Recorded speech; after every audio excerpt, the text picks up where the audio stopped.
Alright guys, so I just finished filming and recording the CRKT M1614D video. Go check it out if you haven't seen it yet. But I decided I had a lot of time today. I was going to go ahead and knock out 2 reviews, maybe more later today. I don't know. But I said in that video I was going to do the M&P by Smith & Wesson 1522. Just because I just got this gun and I love it. I love it. I love it. Um, uh, Now as it comes, as of right now, December 2012. Bought mine in November, so November 2012. It has, if you've seen any other videos on YouTube, you may have seen some of the older ones.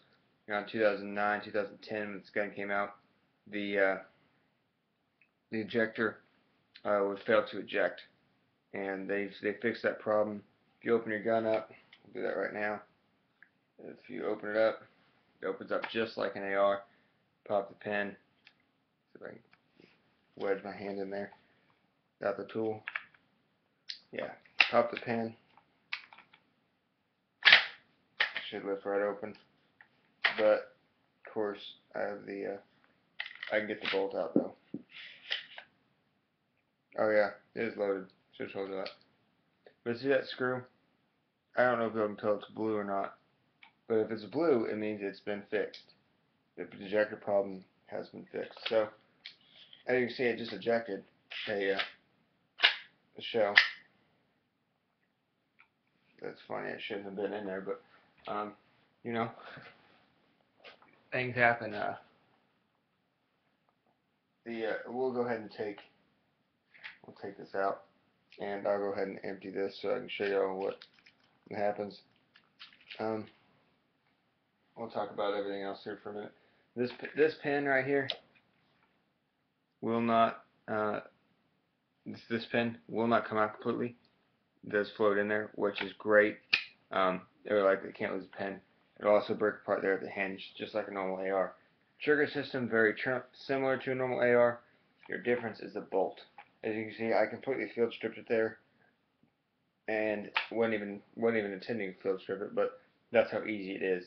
You know, trigger really easy to work.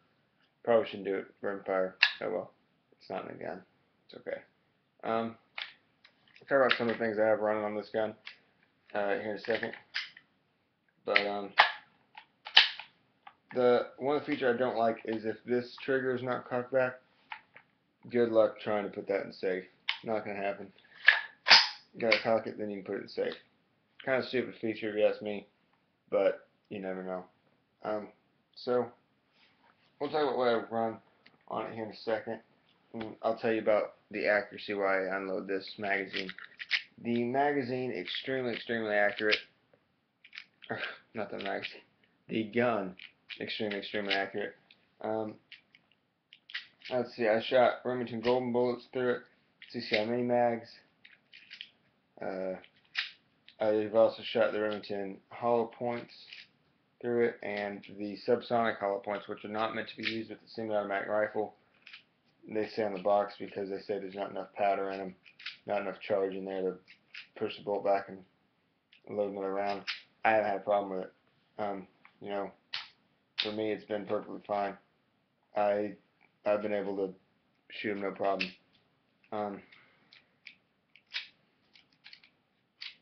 Now, I haven't had any feed problems at all. You know, I've heard a lot of people say they don't like the golden bullet, especially through this gun. I like that bullet. I've shot it my whole life. I like that cartridge. You know, it is a cheaper cartridge, but hey, all 22 is cheap. I mean, it's not like it really matters. You know, you're not going to spend a whole lot extra for anything, really. But, oh, I've also shot the CCI shot shell through it, which is awesome. That stuff's great. Not super powerful, but it works. So, let me show you what happens when you pull this bolt back and there's nothing in the chamber. Or there's nothing in the magazine. See how that locks back just like it should on an AR, on a normal AR? I'm pretty sure it locks back on the, what's the Colt model, the Euromex, or, and also the,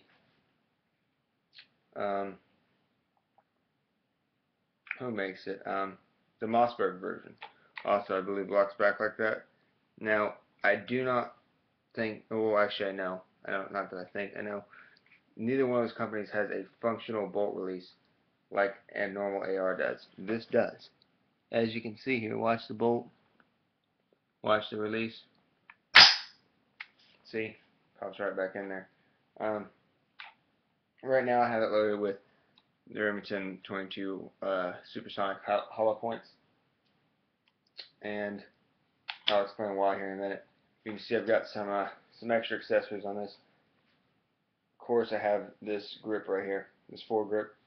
Love it. You gotta have one, really. I mean, if you're doing a lot of excessive shooting with these Picatinny rails right here, I don't like the look of the covers on there a whole lot. I'll probably get some just because they're so much more comfortable, but I don't like the look of them. It's not real comfortable to hold a Picatinny rail for a long time like that. Next, you'll notice my iron sights are on this side. This is only temporary. I know, not a great idea, but it's just enough to where I can put them there. The reason it's temporary is because when I got this red dot, I couldn't help but want to use it. And this is just a cheap BSA red dot. It's like a $25, $26 red dot. Super cheap, but it works, and it works for this gun. What I use this gun for.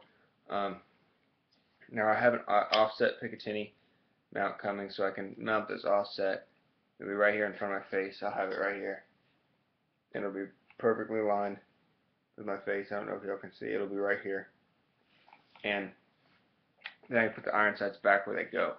They are A2 style iron sights, which, you know, I really like the sights. They give you a great sight picture. They're a little high profile, especially for 22, but the sight picture is undeniably good. When I have it offset there, I also have two mounts for the laser and the light here. This is also a BSA brand product, which I've got this kind of jury rigged here. It's meant to where this flashlight is fits on the scope. Then you've got a laser and a flashlight.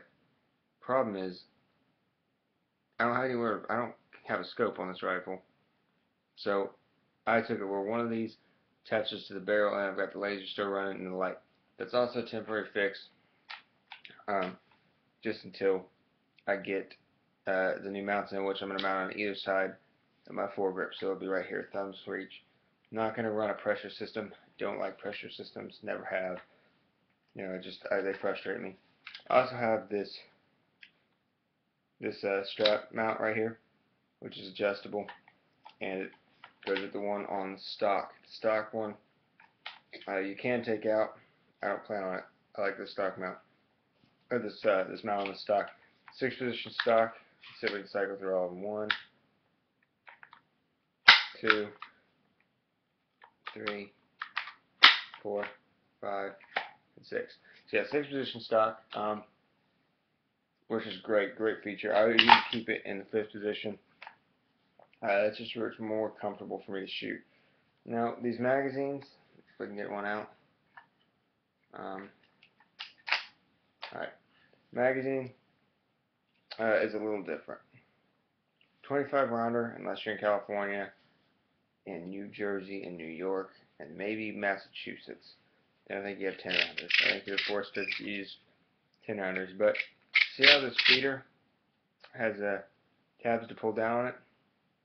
Really helps with loading.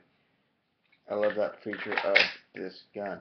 Go ahead and have the bolt back.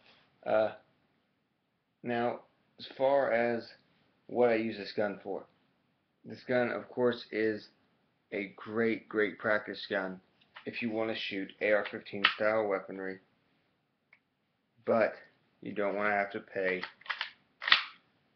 for 223 or 5.56. And 22 is a heck of a lot cheaper than either one of those. Next, other function of use. I use this as a varmint rifle. It's a great varmint rifle. The place I work at, I'm an umpire at. We have a lot of armadillos out there. Tear up the fields. Got to take care of them. That's why I have the red dot and the laser and the light. Now, do I think it's necessary on this rifle? if you're just going to a range and shooting it. No, absolutely not. You just need your A2 sights and you're fine. I don't see any reason why you need a laser light other than it's cool. Or if you're using this gun for a home defense gun, which probably shouldn't do. Now, if someone broke into my home and this is the first gun I had a chance to grab, yeah, I'm gonna grab it and I'm gonna shoot the shit out of them. But now, as a home defense gun, not really.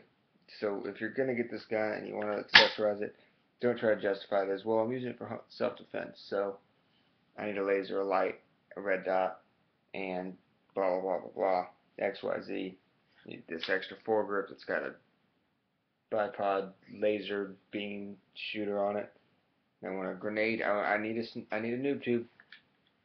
Is that what they're called on the Call of Duty games, or whatever they are, the noob tube, that grenade launcher thing. You don't need a grenade launcher front. Nice, I just turn on my flashlight. But now a few other things this gun will have now that they didn't have in the old ones. Flash suppressor used to be just a straight barrel. This is a threaded barrel. You can actually put a real suppressor on here if you want to put tax stamp, and you're perfectly fine. Also, just a flash hider in general is nice to have. You can put any flash hider you want on there. I might end up putting just a different flash suppressor on here just to look a little different, but who knows. You know, the buffer tube here is not a real buffer tube. It's just a solid piece of polymer, as you probably say. And that means you can adjust this stock. You can put a different stock on this gun. Now, you can't change your buffer tube though, so you don't have to pay as much to get the buffer tube to fit your stock. So you're fine there. Good deal. You can change the grips on here. You can change the trigger out with any other AR-15 trigger. Awesome. I like that. Of course, you can't change the bolt out with another AR-15 bolt. What else is there to go over? You know, it's not a true free-floating foregrip, as you can see. Alright, look at that angle. See, there's a little spacer right there. I don't know if y'all can see it with all that crap on there. But that's a Zytel spacer. It's one of the only non-polymer pieces on the gun, other than, of course, your firing assembly, a few of your switches and pins, and your barrel. Everything else is pretty much polymer, which I like.